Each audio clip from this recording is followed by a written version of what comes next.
Welcome, everyone. Today we bring in Dr. Corey Seemiller, a member of the previous generation, who has done extensive research on Gen Z and has published a book and also given a TEDx talk on this topic. Welcome, Corey. How are you doing today? I'm great. Thanks for having me. Yeah, of course. Thank you for coming on. Let me introduce you. Dr. Corey Seemiller received her bachelor's degree in communication from Arizona State University, her master's degree in educational leadership from Northern Arizona University, and her PhD in higher education from the University of Arizona. She has worked as a leadership educator in higher education, K-12, nonprofits, military, and in the community for over 20 years. She has also served as the Director of Leadership, Learning, and Assessment at OrgSync Incorporated, a campus management technology platform for more than 450 colleges internationally. She has written multiple books on the topic of Gen Z, has also written other articles and blogs on the topic. She has been interviewed about the topic a numerous amount of times, including by NPR. She has also given a TEDx talk on the topic at TEDx Dayton in front of almost 1,200 people. So first of all, what got you interested in Gen Z and what made you interested to research Gen Z in the first place?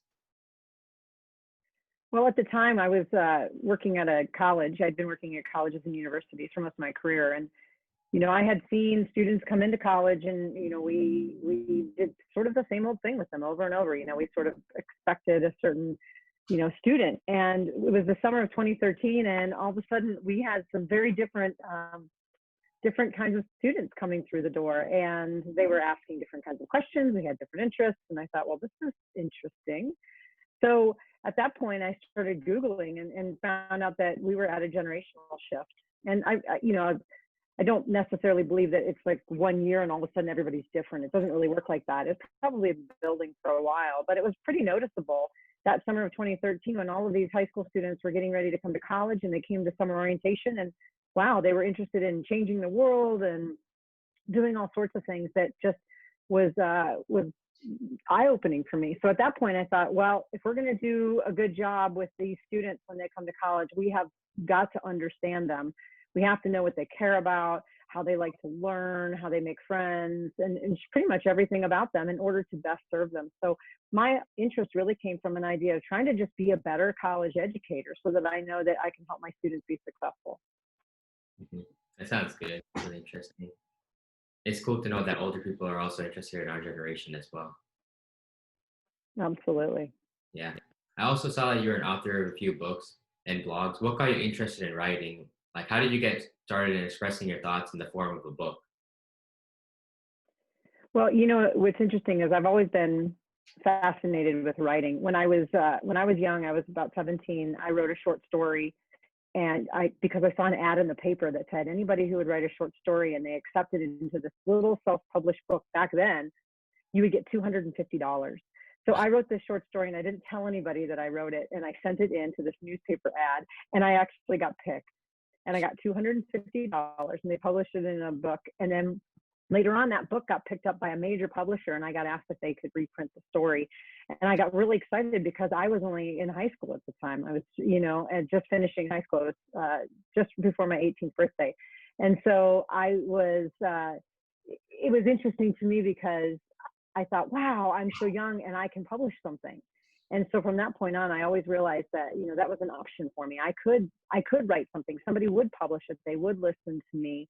And so later on, when it was time to write a book, it just seemed like, wow, this is the next big mountain to climb, right? A short story, and now here I can write a book. And so I've written a number of books. Some of them were easier to write than others because I have one that's more like a reference guide. So that was pretty easy. But my Generation Z books have been the most fun to write because I've had to do a lot of research and try to understand this generation and then figure out what chapters I'm supposed to write. What would people want to read? Because what's interesting to me might not be interesting to everyone else. And so, I had to do all sorts of a deep dive into everything around how Gen Z dates and how they spend money and how they look at politics. And so it was really a fascinating journey because I felt empowered by that very first short story that I published when I was, like I said, I was 17 when I wrote it, and it came out when I was 18. So I was pretty young at the time. And I thought, wow, you know what? Anyone can do this. Just have to have a story to tell. Sounds great. And going back to your roots, what was the first short story about? I'm just curious. Well, it was called The Great Omelet Caper, and it was about me growing up. It was about me going into a restaurant and ordering breakfast food. And, most people, when they order breakfast food, they think of all the sweet, pancakes and waffles. And I had always ordered something sweet and syrupy. And I felt like I was at a crossroads, and I was growing up, and I felt like maybe I needed to order an omelet like adults do, and eat something a little bit, more grown up. And it was just this little piece about how I felt like I was kind of at a turning point where a lot of young people are today, where they say I'm a kid, but I'm a grown up at the same time. And how do I balance that? And that's really what it felt like to write that story. That's really interesting. And while you're writing, you wrote many books, so I'm sure you have a lot of experience. What did you do to combat writer's block where you couldn't think of anything to write and you were just stumped? The best practice I've ever found is to step away for a little bit. I'm kind of a get it done kind of person, so I want to just be able to sit down and just write straight through. And sometimes I can. I've done that with a few articles where something will just come to me. They call them there's a name for it, thoughts while in the shower. These ideas that you get when you're sort of by yourself or you have a moment to think. And sometimes I can take those and just go and run over to a computer and write something. But most of the time it doesn't work like that. Sometimes I'll have an idea about what I want to write, but it's not coming out. I'm not able to say it in a way that makes sense. And what I've learned to do is, even though I just want to get it done, right? Check it off the list, I will step away. And it's funny because even if I just wait 24 hours and then I go back to it, it's almost like I see it as a brand new piece of writing. And I said, wow, how did I not see this yesterday? This is so obvious to me. Now I know exactly what to write. So for me, it's been, saying, let's just take a break, even if I don't want to, because it will come to me. Yeah, it makes sense. I've seen a lot of people combat it in different ways. I think that might be the best way, just taking a break. Mm-hmm. And while you were writing your Gen Z books, did you get insights and did you interview any Gen Z members? Well, our books are based on our original studies that we did. My co-author, Megan Grace, and I had done some studies. We've done now 3 major studies. So our first book was about the first study, and then our third book was about the second study, and then we just wrote a report on the third study. So these studies basically surveyed people in Generation Z. They were they were exclusively college students, but mostly first year, second year college students, and asked them all sorts of questions. And we asked questions that were like a typical survey where people would select from multiple choice, but a lot of the questions we asked were open-ended. So we got people to type in their thoughts, which was really neat because we could really hear the voices come through in terms of these responses. So in terms of asking people, we were able to sort of in this way through these surveys, ask thousands of Gen Zers what they thought about certain things. We did a recent study just not too long ago about politics, and we asked a lot of open-ended questions. Like, instead of saying, click on your political party, it was, what do you believe about politics? What are your beliefs? And that to us got to more of the heart of what Gen Z thinks than, just a quick survey or asking, a handful of Gen Zers that we knew. We wanted to get this far and wide. And then with our books too, is not only did we use our studies, but we were able to use other studies, dozens and dozens and dozens of other studies where they interviewed or did focus groups or did surveys with Gen Zers. So we were able to get a lot of great insights from Gen Z specifically. So we think of ourselves as authors. We think of ourselves as helping to create a place for the voice of Gen Z rather than trying to tell the Gen Z story. That sounds great. I think surveys are a really good way to go in trying to collect information from people.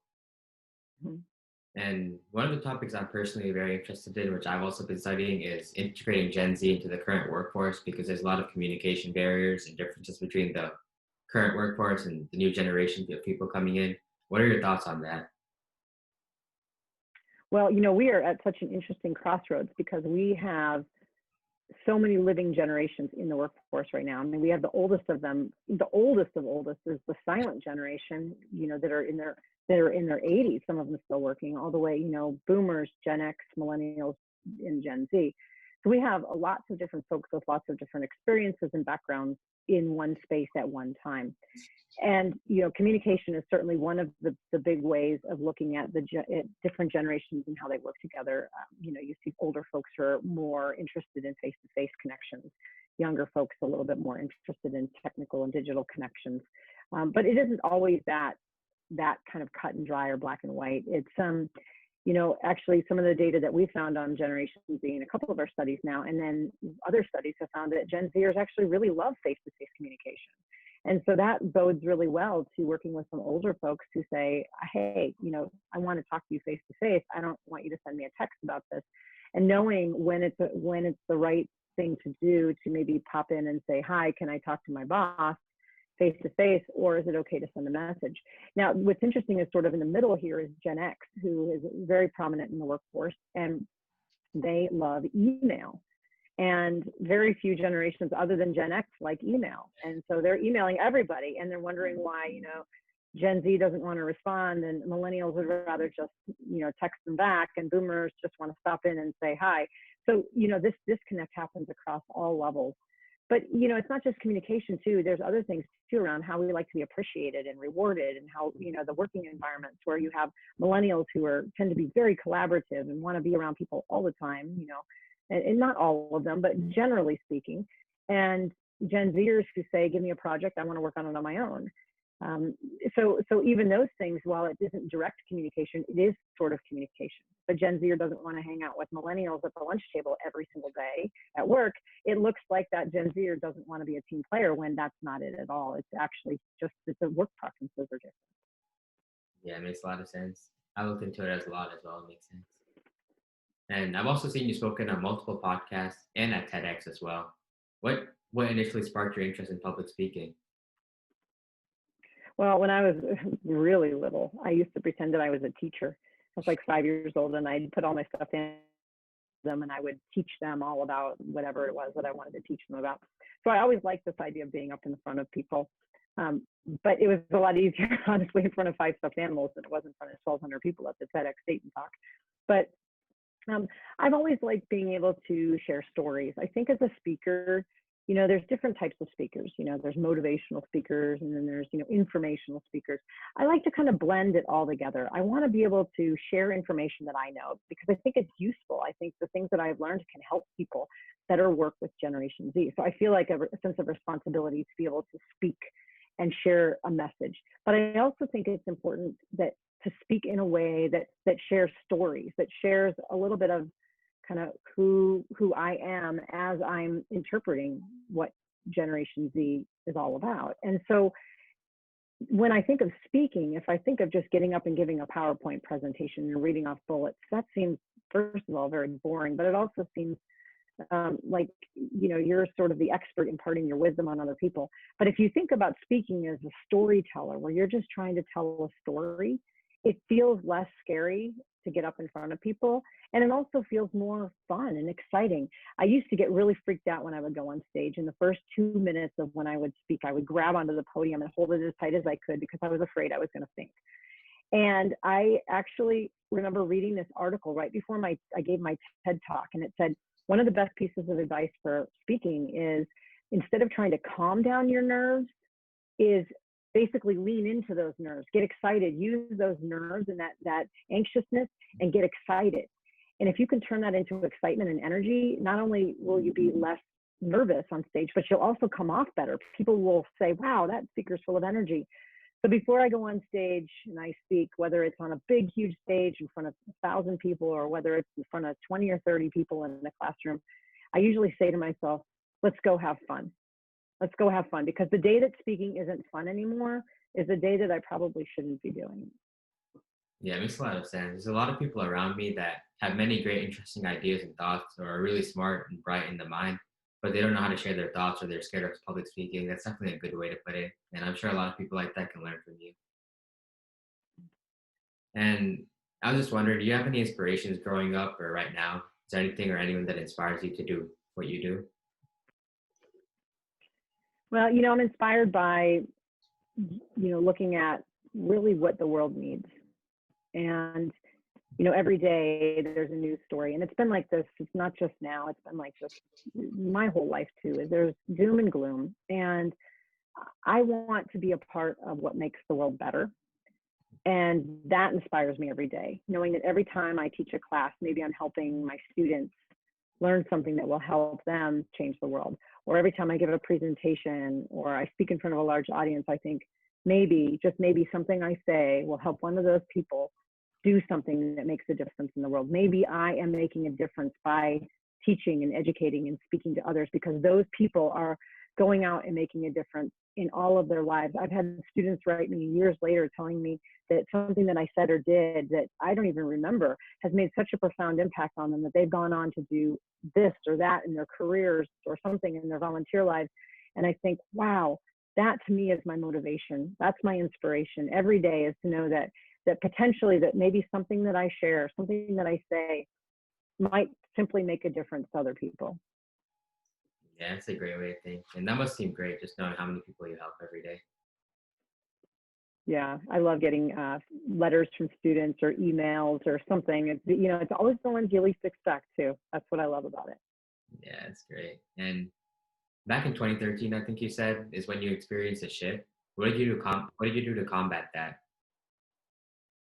Well, you know, at first I didn't really know what was going on. So I started Googling everything I could try to figure out why students were different than they used to be. And that's a kind of a hard Google search term. So after I kind of came across a number of different things, I saw a generational chart, and that's what I thought possibly was going on. So I started looking up everything I could about who this kind of elusive Generation Z was. And I put together a one-page, well, it was actually several pages. My staff would tell me, several pages of handouts that I gave to my employees at the time, my staff, and I said, we have to be ready for this generation. We have to shift something. So we started looking at our courses and our programs and the activities that we did. And we said, how can we make them more Gen Z friendly? And so we started looking at just our kind of at the very, very most local level of what can we do.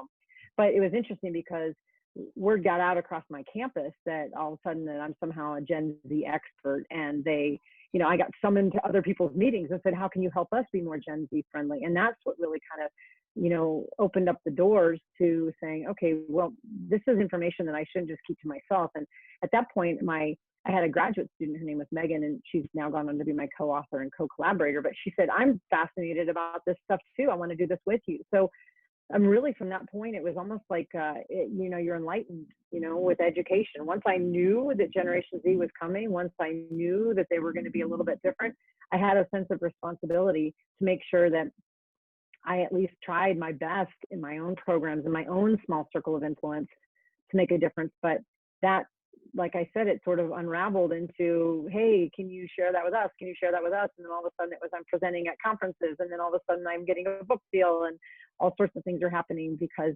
that just really the curiosity and just that one Google search that I did. That's crazy. And since you have a lot of problems with Gen Z, what do you think was the biggest challenge you had back then? In terms of understanding Generation Z? Like the biggest challenge, yeah, pretty much. What did you have? What's the biggest challenge you had with understanding that? Well, you know, really the biggest challenge wasn't necessarily Generation Z. It was the transition between millennials and Generation Z. You know, we had finally come to sort of understand millennials in the college setting and in high school, and, you know, just kind of as they're growing up, we sort of finally understood it, and everybody was now like, oh, good, I got it. I mean, there are still people out there speaking about millennials in high school, and millennials are not in high school, haven't been in high school in like a decade, but they're still talking about it because a lot of people thought we still have millennials. So we finally sort of cracked the code and was able to start doing things that were, quote, millennial friendly, and now all of a sudden here's Gen Z, and while there's some similarities, there were certainly some differences, and it was like, uh-oh, we got to change again. And so there was, you know, a little bit of like hesitation, like, oh, we just did this. And so that was really the tricky part, was saying, how do we do this? How do we do it well? And then how do we make sure that we don't, in the process of doing this, all of this transition to understanding Generation Z, lose sight of the fact that we still have millennials that we are working with. We still have Gen Xers and maybe even baby boomers, you know, in our college classrooms. How do we still make sure that they feel empowered and they feel included in what we're doing, so that we don't ditch everything we were doing, but at the same time kind of broaden the toolbox so that we could be more Gen Z friendly. Yeah, sounds really cool. And there's a lot of problems, but yeah, it makes sense. And finally, do you have any message you'd like to share with the entire Gen Z community? You know, some of the things that we've found, and, you know, other studies have found too about Gen Z, just again, as I present these kind of ideas about generations, just remembering that it's kind of, there are themes, but not everybody falls into those themes. So there's lots of people say, that's not me. And I say, probably not, it's not everybody. But in one sense, I would say the research has shown that Generation Z tends to be a less risky generation. And while that is really good when it comes to things that are potentially dangerous, right? We don't want risky behaviors that are dangerous. It also crosses over into this idea of kind of a lack of confidence, and this idea of not trying or not putting yourself out there because of a fear of failure, or in some sense, just a fear of making a wrong decision. We've seen that happen where you just kind of stop and stand still because you don't know which way to go. And you say, I just don't want to decide at all because I don't want to fail, but I don't know what's going to happen.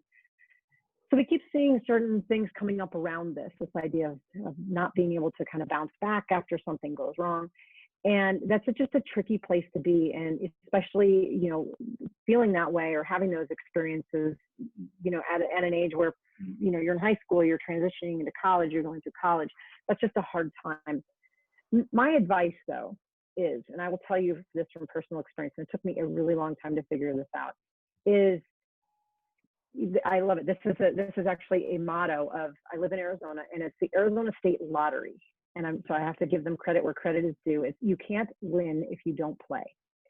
And I love that motto in the sense that if you don't put yourself out there and try, you're not going to succeed because you're not trying at anything. And I'm not saying Gen Zers aren't trying, but I'm saying you're going to fail. You've failed already, probably. You're going to fail. You're going to keep failing. That's how it works. That's just life. But you're also going to succeed, and you're going to learn things, and you're going to overcome challenges, and you're going to have really cool opportunities that are going to come your way. So my suggestion and my advice is, when there's an opportunity that feels scary, as long as it's not dangerous, right, or super risky that it's, like a bad call, but when it just feels scary or nerve-wracking, or you don't have the confidence to do it, just wait a minute, take a breath, and maybe just say yes. Take that job that you're worried that maybe you're not qualified for quite yet, and go just see how it goes. Go into college and do the major that you really, really want, even if you're not sure if you can make a living at it, because you really love it. So my advice is to take those risks, calculated, smart risks, and really try, and know that failure is part of the process. Once you accept the fact that you're going to fail at things, it seems so much easier to just fail. I fail all the time. I fail probably 3/4 of the time I try something. But guess what? 1/4 of the time, something cool happens that would never have happened if I didn't try to begin with. So I would say take those opportunities and run with them. Yeah, that's a great piece of advice. I can take that myself, knowing I'm going to be in college in 2022. Great. Yeah. Thank you, Dr. Corey Seemiller, for coming on today. Really appreciate it. Absolutely. It was a pleasure.